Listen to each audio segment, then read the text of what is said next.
Painted painless learning. હાલો તો આમાં 5 દાખલા છે. ડી નું સૂત્ર તમને એક ખબર છે બધાને, a2 - a1. એક નવું સૂત્ર યાદ રાખો ડી નું, મજા આવશે તો દાખલો ઈઝી પડશે, નકર હેરાન થઈ જાઓ. એક ડી નું બીજું સૂત્ર યાદ રાખવાનું, am - an અને m - n. શું સૂત્ર છે ડી નું? am - an છેદમાં m - હવે તમે એમ કહો સાહેબ આ am એટલે હું, an એટલે હું, m - n એટલે હું, અને બીજું ઈ લે ખબર કેમ પડે ક્યારે પેલું સૂત્ર વાપરવાનું ને ક્યારે? વેઇટ સ્કીપ નહીં કરતા, તમારા ફાયદાની વાત છે. ધોરણ 10 ની અંદર આવ્યા છો, બોર્ડની પરીક્ષા આપવાની છે, જોરદાર રિઝલ્ટ લાવવું છે, તો પેન્ટેડ એપ્લિકેશન ડાઉનલોડ કરો અને ચેમ્પિયન બેચ લોન્ચ થઈ ગઈ છે. ચેમ્પિયન વિદ્યાર્થી સાથે ભળી જાઓ. આ લાઈવ લેક્ચરની અંદર ગણિત, વિજ્ઞાન, સમાજ, ઇંગ્લિશ, ગુજરાતી બધુંય ભણાવીએ છીએ. અનમ્યુટ કરીને ઘરેથી બોલીને ડાઉટ પૂછી શકો અમારા લાઈવ લેક્ચરમાં. અને તમારે ટ્રાય કરવી છે, ખાલી 300 રૂપિયા આપીને મહિનો દિવસ ટ્રાય કરો ને પછી મજા આવે તો આગળ જોડાવો. તમે એમ કહો સાહેબ તમારું રિઝલ્ટ આ છે, મારી પાછળ રિઝલ્ટના ફોટા જોઈ લો અમારા ટોપર્સ, અને તમે ચેમ્પિયન બનવા માંગતા હો ચેમ્પિયન બેચ સાથે જોડાઓ. Good bye. તો જો ખબર પાડું, જ્યારે સમાંતર શ્રેણી આપેલી હોય ત્યારે પેલું સૂત્ર વાપરવાનું. દાખલા તરીકે અહીંયા આપી દીધી ને સમાંતર શ્રેણી આપણને, તો આપણે પેલું સૂત્ર વાપર્યું કે બીજા પદમાંથી પેલું પદ હું કર્યું માઇનસ. અહીંયા સમાંતર શ્રેણી હતી, બીજા પદમાંથી પેલું પદ હું કર્યું માઇનસ. અને જ્યારે સમાંતર શ્રેણી ન આપેલી હોય ત્યારે બીજું સૂત્ર વાપરવાનું. ક્લિયર થઈ ગયું? ખબર પડી ક્યારે કયું સૂત્ર વાપરવાનું? ડી બરાબર am - an એના છેદમાં m - n. આ બે સૂત્રને હું અહીંયા મૂકી દઉં છું સાઈડમાં. અહીંયા હું કરી નાખું છું લાઈન, કારણ કે આપણા 5 દાખલા અહીંયા છે એટલે અહીંયા રફ કરીને જ બધા દાખલા ગણવા પડશે, કારણ કે બધા દાખલા 1 અથવા 2 આવશે, વધારે નહીં આવે. હાલો પેલો દાખલો શું કીધું, રકમમાં વાંચીએ. નીચેની સમાંતર શ્રેણીમાં ખાલી ખાનાના પદ શોધો. એટલે આપણને આ પદ આપ્યું ને એ ગોતવાનું છે, બરાબર ને? હાલો જાગો છો બધાય, બોલો હા. તો મતલબ એવું કે આપણને પેલું પદ આપ્યું છે, a1 આપ્યું છે. કેટલું આપ્યું છે? 2. કેટલું આપ્યું છે? બધાય બોલે 2. બીજું પદ આપ્યું નથી. ત્રીજું પદ આપ્યું છે, હા કે ના? તો ત્રીજું પદ a3 કેટલું આપ્યું છે? 26. હાલો ડન થઈ ગયું. હવે જરાક સમજજો ભાઈ, આપણને વચ્ચેનું પદ ગોતવું છે. કેમ ગોતશું? 2D. હવે જો અહીંયા ધ્યાન રાખો, સમજો. આપણી આગળ a3 તો છે ને, a3 નું સૂત્ર તમને બધાને આવડે? જો a3 બરાબર દાખલામાં કેટલું છે? 26. a3 નું સૂત્ર શું થાય? a + 2d બરાબર 26. આવું થાય કે ન થાય? બરાબર. a3 નું સૂત્ર તમને ખબર છે, a3 નું સૂત્ર શું થાય? આપણે ડી ગોતવાનું. શું ગોતવાનું છે? તો a છે આપણી આગળ, a એટલે પેલું પદ. પેલું પદ છે કેટલું છે? ક્યાં છે? હામે. તો a1 એટલે કે a જે છે એ આપણી આગળ 2 છે, એટલે અહીંયા હું મૂકી દઉં 2 ભાઈ, વત્તા 2d એમનમ 26 એમનમ. આ 2 પ્લસ છે, આ બાજુ આવી તો માઇનસ, એટલે 2d = 26 - 2. તો 2d એમનમ 26 માંથી 2 જાય એટલે 24. 2 ગુણાકાર છે, આ બાજુ હતો, એટલે d નો જવાબ કેટલો આવે? 24/2. એટલે જવાબ કેટલો આવ્યો? 12. તેથી d નો જવાબ કેટલો આવે? 12. હાલો ક્લિયર થઈ ગયું. હવે આપણે ગોતવાનું છે બીજું પદ. શું ગોતવાનું છે? તો બીજા પદનું સૂત્ર શું થાય? a2 બરાબર a + d. આવું શીખવાડ્યું હતું ને 5.1 માં. પેલું પદ એટલે a1 ને a કહેવાય, a2 ને શું કહેવાય? a + d કહેવાય. ત્રીજા પદને શું કહેવાય? a + 2d કહેવાય. યાદ આવે છે કે નહીં? બધા બોલો મારી સાથે. પહેલા પદને ખાલી a કહેવાય, પહેલા પદને શું કહેવાય? બીજા પદને a + d. 2d કે ખાલી d? ખાલી d. અને ત્રીજા પદને શું કહેવાય?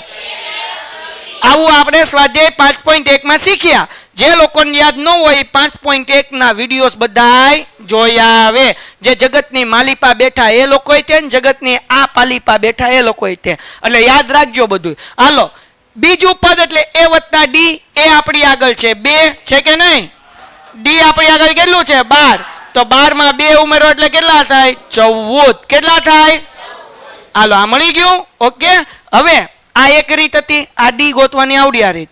હવે મેં તમને ડી નું સૂત્ર લખાવ્યું ને, હવે એ શીખવાડું. આ બે રીત એટલા માટે કરાવું કે તમને મગજ ખુલે. જો બેટા, આપણી આગળ બીજું પદ છે, સોરી પેલું પદ છે, અને બીજું કયું પદ છે? ત્રીજું પદ. હવે ધ્યાન રાખજો, આ ડી ગોતવામાં કેટલા સ્ટેપ થયા? 1 2 3 4 5 6 અને 7. હવે હું બે સ્ટેપમાં ડી ગોતી દઉં. જો અહીંયા ધ્યાન રાખો. હવે આ જે A1 છે અને A3 છે, એમાં નાનો કોણ? મોટો કોણ? જવાબ નહીં જોવાનો, એની આગળ જોવાનું. એટલે આપણે A1 ને, આ 1 ને આપણે એનું પૂછડું કહીએ છીએ. તો એનું નાનું પૂછડું કયું છે? A1. એનું મોટું પૂછડું કયું છે? જે મોટું પૂછડું છે એને AM કહેવાય. એને શું કહેવાય? અને નાના પૂછડાનું કહેવાય AN. શું કહેવાય? હાલો, ક્લિયર થઈ ગયું? હવે ડી નું સૂત્ર મેં તમને અહીંયા લખાયું. ડી નું સૂત્ર શું હતું ભાઈ?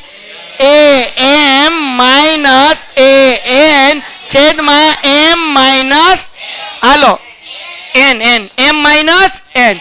AM બરાબર 26, AN બરાબર 2. હવે M માઇનસ N, તો હવે M ની કિંમત કેટલી કહેવાય? 3 કહેવાય. અને N ની કિંમત કેટલી કહેવાય? 1. એટલે 3 માઇનસ 1. 26 માંથી 2 જાય એટલે 24. 3 માંથી 1 જાય એટલે 2. 12 દો. આ કરાય કે આ કરાય? શું કરાય? પણ એના માટે તમારે શું યાદ રાખવું પડે? સૂત્ર. ડી નું સૂત્ર શું છે? AM માઇનસ N છેદમાં M પ્લસ, તાન ભૂસી નાખો, M માઇનસ N. હાલો, ક્લિયર? આને આપણે શું કરી નાખીએ ભાઈ? અને આ કાકાને આપણે ક્યાં લઈ આવીએ? ઉપર. હવે આપણે કરીએ દાખલી નંબર 2. આપણને પેલું પદ ગોતવાનું કીધું છે, કઈ વાંધો નહીં. બીજું પદ આપ્યું છે 13, પછી પાછું ખાલી જગ્યા છે, અને પછી આપણને આપ્યું ચોથું પદ. એટલે કે પેલું પદ ગોતવાનું છે અને ત્રીજું પદ. પણ એના માટે આપણે શું ગોતવું પડશે? ડી તો ગોતવું જ પડશે. શું કરવું પડશે? તો અહીંયા આપણને ખબર છે કે ત્રીજું પદ આપ્યું છે ને, કે બીજું પદ આપ્યું છે? ત્રીજું છે કે બીજું? તો A2 બરાબર કેટલા આપ્યા? 13. આ 3 કેટલામું પદ છે? કેટલામું? તો આપણે શું લખવાનું ભાઈ? A4 is equal to 3. હાલો બોલો, આ બે માંથી AM કોણ? આ A તો આ A2 છે. ઉભા રહો. A2 છે અને A4 છે. આ બે માંથી AM કોણ? એ આગળ જોવાનું. મોટો કોણ છે? 4. આને કહેવાય AM બરાબર 3. આને શું કહેવાય? AN બરાબર. ડી નું સૂત્ર છે ને, શું સૂત્ર છે? M માઇનસ AN છેદમાં M માઇનસ, હાલો AM બરાબર AN બરાબર 13. M ની કિંમત કઈ છે? 4. N ની કિંમત 2. હાલો, ડન થઈ ગયું. 3 માંથી 13 જાય માઇનસ, મને આવડતું નથી હો, ધ્યાન રાખજો. 4 માંથી 2 જાય, 2 5. તો ડી નો જવાબ માઇનસ, કારણ કે આ માઇનસ નિશાની છે ને, એટલે હમણાં લખવાનું નથી બેન, અહીંયા ધ્યાન રાખો. હાલો, તો હવે અહીંયા જે છે એ આપણા આગળ પેલું પદ ગોતવું છે. આપ્યું છે આપણને કયું પદ? બીજું પદ. તો અહીંયા A2 બરાબર આપણી આગળ 13 છે. હા કે ના? બોલો. A નું સૂત્ર, સોરી A2 નું સૂત્ર A પ્લસ બરાબર AM નામ D છે આપણી પાસે. કેટલા મળ્યા? -5 બરાબર 13. AM નામ 13 AM નામ -5 છે. ઓલી બાજુ જાય તો પ્લસ. હાલો, તો 13 માં 5 નાખો એટલે કેટલા થાય? 18. એટલે A બરાબર કેટલા મળ્યા? એટલે પેલું પદ આપણને મળી ગયું.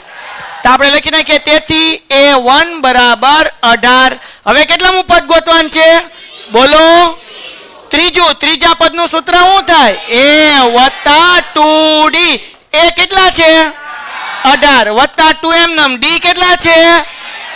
બધાયનો અવાજ જોઈએ ભાઈ. 18 એમ નામ પ્લસ માઇનસ 2 5 18 માંથી 10 જાય, દાખલો થઈ ગયો. તો ત્રીજું પદ કયું મળે આપણને? 8. ડન છે? હાલો કરી નાખો ફટાફટ. Painted Painless Learning.